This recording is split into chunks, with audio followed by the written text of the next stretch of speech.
Chapter 20 of The Ball and the Cross. The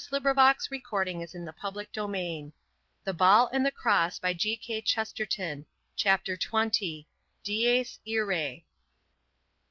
As they advanced towards the asylum they looked up at its rows on rows of windows and understood the master's material threat. By means of that complex but concealed machinery which ran like a network of nerves over the whole fabric, there had been shot out under every window ledge rows and rows of polished steel cylinders, the cold miracles of modern gunnery.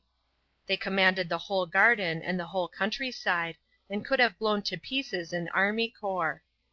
This silent declaration of war had evidently had its complete effect. As MacIan and Turnbull walked steadily but slowly towards the entrance hall of the institution, they could see that most, or at least many, of the patients had already gathered there, as well as the staff of doctors and the whole regiment of keepers and assistants. But when they entered the lamp-lit hall, and the high iron door was clashed to and locked behind them, yet a new amazement leapt into their eyes, and the stalwart Turnbull almost fell. For he saw a sight which was indeed, as MacIan had said, either the day of judgment or a dream. Within a few feet of him, at one corner of the square of standing people, stood the girl he had known in Jersey, Madeleine Durand. She looked straight at him with a steady smile which lit up the scene of darkness and unreason like the light of some honest fireside. Her square face and throat were thrown back, as her habit was, and there was something almost sleepy in the geniality of her eyes. He saw her first, and for a few seconds saw her only. Then the outer edge of his eyesight took in all the other staring faces, and he saw all the faces he had ever seen for weeks and months past. There was the Tolstoyan in Jaeger flannel, with the yellow beard that went backward and the foolish nose and eyes that went forward, with the curiosity of a crank. He was talking eagerly to Mr. Gordon, the corpulent Jew shopkeeper whom they had once gagged in his own shop. There was the tipsy old Hertfordshire rustic. He was talking energetically to himself. There was not only Mr. Vane the magistrate, but the clerk of Mr. Vane the magistrate.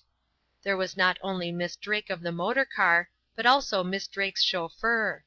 Nothing wild or unfamiliar could have produced upon Turnbull such a nightmare impression as that ring of familiar faces. Yet he had one intellectual shock which was greater than all the others. He stepped impulsively forward towards Madeleine, and then wavered with a kind of wild humility. As he did so he caught sight of another square face behind Madeleine's, a face with long grey whiskers and an austere stare. It was old Durand, the girl's father, and when Turnbull saw him he saw the last and worst marvel of that monstrous night.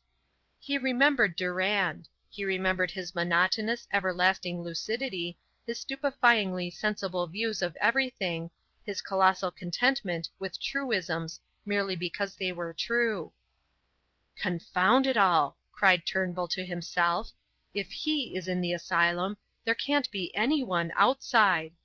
He drew nearer to Madeleine, but still doubtfully and all the more so because she still smiled at him. MacIan had already gone across to Beatrice with an air of fright. Then all these bewildered but partly amicable recognitions were cloven by a cruel voice which always made all human blood turn bitter. The master was standing in the middle of the room surveying the scene like a great artist looking at a completed picture. Handsome as he looked, they had never seen so clearly what was really hateful in his face, and even then they could only express it by saying that the arched brows and the long emphatic chin gave it always a look of being lit from below, like the face of some infernal actor. "This is indeed a cosy party," he said, with glittering eyes. The master evidently meant to say more, but before he could say anything, Monsieur Durand had stepped right up to him and was speaking. He was speaking exactly as a French bourgeois speaks to the manager of a restaurant; that is, he spoke with rattling and breathless rapidity, but with no incoherence, and therefore with no emotion. It was a steady, monotonous vivacity, which came not seemingly from passion, but merely from the reason having been sent off at a gallop. He was saying something like this: "You refuse me my half bottle of Medoc, the drink the most wholesome and the most customary. You refuse me the company and obedience of my daughter, which nature herself indicates. You refuse me the beef and mutton, without pretense that it is a fast of the church. You now forbid me the promenade, a thing necessary to a person of my age. It is useless to tell me that you do all this by law. Law rests upon the social contract. If the citizen finds himself despoiled of such pleasures and powers as he would have had even in the savage state, the social contract is annulled." "It's no good chattering away, monsieur," said Hutton, for the Master was silent. "The place is covered with machine guns. We've got to obey our orders, and so have you." "The machinery is of the most perfect," assented Durand, somewhat irrelevantly. "Worked by petroleum, I believe. I only ask you to admit that if such things fall below the comfort of barbarism, the social contract is annulled. It is a pretty little point of theory." "Oh, I dare say," said Hutton. Durand bowed quite civilly and withdrew. "A cosy party," resumed the Master scornfully, "and yet I believe some of you are in doubt about how we all came together. I will explain it, ladies and gentlemen. I will explain everything. To whom shall I specially address myself? To Mr. James Turnbull. He has a scientific mind." Turnbull seemed to choke with sudden protest. The Master seemed only to cough out of pure politeness, and proceeded. "Mr. Turnbull will agree with me," he said, "when I say that we long felt in scientific circles that great harm was done by such a legend as that of the crucifixion." Turnbull growled something which was presumably assent. The Master went on smoothly. "It was in vain for us to urge that the incident was irrelevant, that there were many such fanatics, many such executions. We were forced to take the thing thoroughly in hand, to investigate it in the spirit of scientific history, and with the assistance of Mr. Turnbull and others, we were happy in being able to announce that this alleged crucifixion never occurred at all." MacIan lifted his head and looked at the Master steadily, but Turnbull did not look up. "This, we found, was the only way with all superstitions," continued the speaker. "It was necessary to deny them historically, and we have done it with great success in the case of miracles and such things. Now within our own time there arose an unfortunate fuss which threatened, as Mr. Turnbull would say, to galvanize the corpse of Christianity into a fictitious life, the alleged case of a Highland eccentric who wanted to fight for the Virgin." MacIan, quite white, made a step forward, but the speaker did not alter his easy attitude or his flow of words. "Again we urged that this duel was not to be admired, that it was a mere brawl, but the people were ignorant and romantic. There were signs of treating this alleged Highlander and his alleged opponent as heroes. We tried all other means of arresting this reactionary hero worship. Working men who betted on the duel were imprisoned for gambling. Working men who drank the health of a duelist were imprisoned for drunkenness. But the popular excitement about the alleged duel continued, and we had to fall back on our old historical method. We investigated, on scientific principles, the story of MacIan's challenge, and we are happy to be able to inform you that the whole story of the attempted duel is a fable. There never was any challenge. There never was any man named MacIan. It is a melodramatic myth, like Calvary." Not a soul moved save Turnbull, who lifted his head. Yet there was the sense of a silent explosion. "The whole story of the MacIan challenge," went on the Master, beaming at them all with a sinister benignity, "has been found to originate in the obsessions of a few pathological types, who are now all fortunately in our care. There is, for instance, a person here of the name of Gordon, formerly the keeper of a curiosity shop. He is the victim of a disease called vinculomania, the impression that one has been bound or tied up.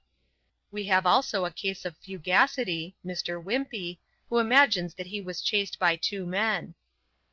The indignant faces of the Jew shopkeeper and the Magdalen Doan started out of the crowd in their indignation, but the speaker continued. "One poor woman we have with us," he said, in a compassionate voice, "believes she was in a motor car with two such men. This is the well-known illusion of speed on which I need not dwell. Another wretched woman has the simple egotistic mania that she has caused the duel. Madeline Durand actually professes to have been the subject of the fight between MacIan and his enemy, a fight which, if it occurred at all, certainly began long before. But it never occurred at all. We have taken in hand every person who professed to have seen such a thing and proved them all to be unbalanced. That is why they are here." The Master looked round the room, just showing his perfect teeth with the perfection of artistic cruelty, exalted for a moment in the enormous simplicity of his success, and then walked across the hall and vanished through an inner door. His two lieutenants, Quayle and Hutton, were left standing at the head of the great army of servants and keepers. "I hope we shall have no more trouble," said Dr. Quayle pleasantly enough, and addressing Turnbull, who was leaning heavily upon the back of a chair. Still looking down, Turnbull lifted the chair an inch or two from the ground. Then he suddenly swung it above his head and sent it at the inquiring doctor with an awful crash which sent one of its wooden legs loose along the floor and crammed the doctor gasping into a corner. MacIan gave a great shout, snatched up the loose chair leg, and, rushing on the other doctor, felled him with a blow. 20 attendants rushed to capture the rebels. MacIan flung back 3 of them, and Turnbull went over on top of one, when from behind them all came a shriek as of something quite fresh and frightful. 2 of the 3 passages leading out of the hall were choked with blue smoke. Another instant and the hall was full of the fog of it, and red sparks began to swarm like scarlet bees. "The place is on fire!" cried Quayle with a scream of indecent terror. "Oh, who can have done it? How can it have happened?" A light had come into Turnbull's eyes. "How did the French Revolution happen?" he asked. "Oh, how should I know?" wailed the other. "Then I will tell you," said Turnbull. "It happened because some people fancied that a French grocer was as respectable as he looked." Even as he spoke, as if by confirmation, old Mr. Durand re-entered the smoky room quite placidly, wiping the petroleum from his hands with a handkerchief. He had set fire to the building in accordance with the strict principles of the social contract. But MacIan had taken a stride forward and stood there shaken and terrible. "Now," he cried panting, "now is the judgment of the world. The doctors will leave this place, the keepers will leave this place. They will leave us in charge of the machinery and the machine guns at the windows. But we, the lunatics, will wait to be burned alive if only we may see them go." "How do you know we shall go?" asked Hutton fiercely. "You believe nothing," said MacIan simply, "and you are insupportably afraid of death." "So this is suicide," sneered the doctor, "a somewhat doubtful sign of sanity." "Not at all. This is vengeance," answered Turnbull, quite calmly, "a thing which is completely healthy." "You think the doctors will go," said Hutton savagely. "The keepers have gone already," said Turnbull. Even as they spoke the main doors were burst open in mere brutal panic, and all the officers and subordinates of the asylum rushed away across the garden pursued by the smoke. But among the ticketed maniacs not a man or woman moved. "We hate dying," said Turnbull with composure, "but we hate you even more. This is a successful revolution." In the roof above their heads a panel shot back, showing a strip of starlit sky and a huge thing made of white metal, with the shape and fins of a fish, swinging as if at anchor. At the same moment a steel ladder slid down from the opening and struck the floor, and the cleft chin of the mysterious Master was thrust into the opening. "Quayle, Hutton," he said, "you will escape with me," and they went up the ladder like automata of lead. Long after they had clambered into the car the creature with the cloven face continued to leer down upon the smoke-stung crowd below. Then at last he said in a silken voice and with a smile of final satisfaction, "By the way, I fear I am very absent-minded. There is one man specially whom, somehow, I always forget. I always leave him lying about. Once I mislaid him on the cross of St. Paul's. So silly of me! And now I've forgotten him in one of those little cells where your fire is burning. Very unfortunate, especially for him." And nodding genially, he climbed into his flying ship. MacIan stood motionless for 2 minutes, and then rushed down one of the suffocating corridors till he found the flames. Turnbull looked once at Madeleine, and followed.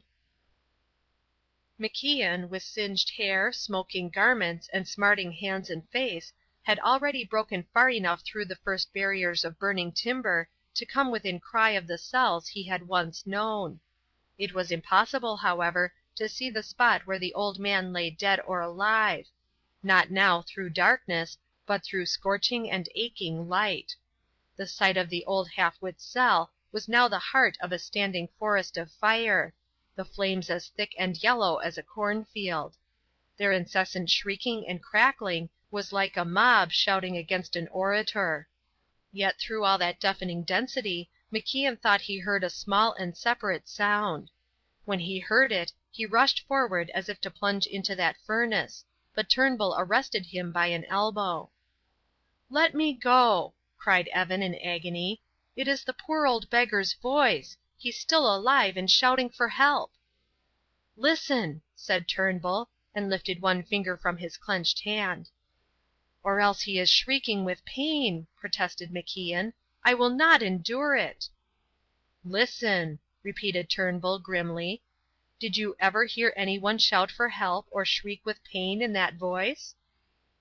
The small shrill sounds which came through the crash of the conflagration were indeed of an odd sort, and MacIan turned a face of puzzled inquiry to his companion.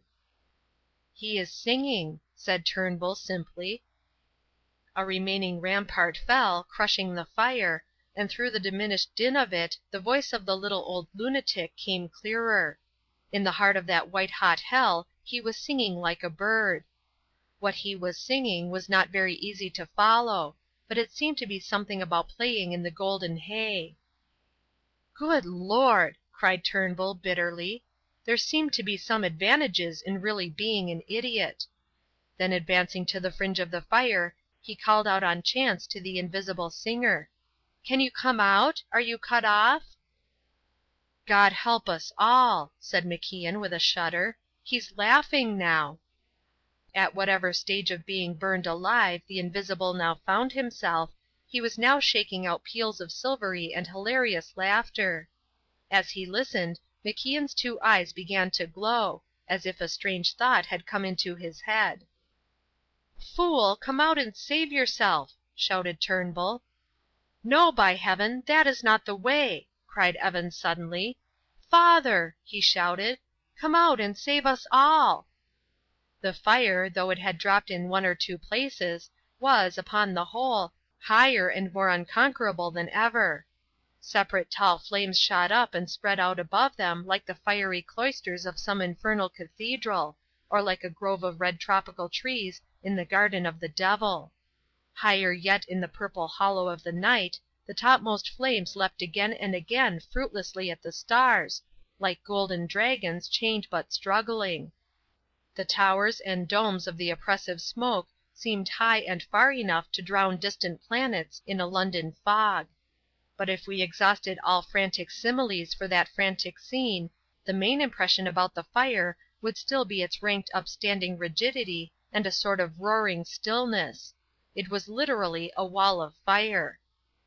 "Father!" cried MacIan once more.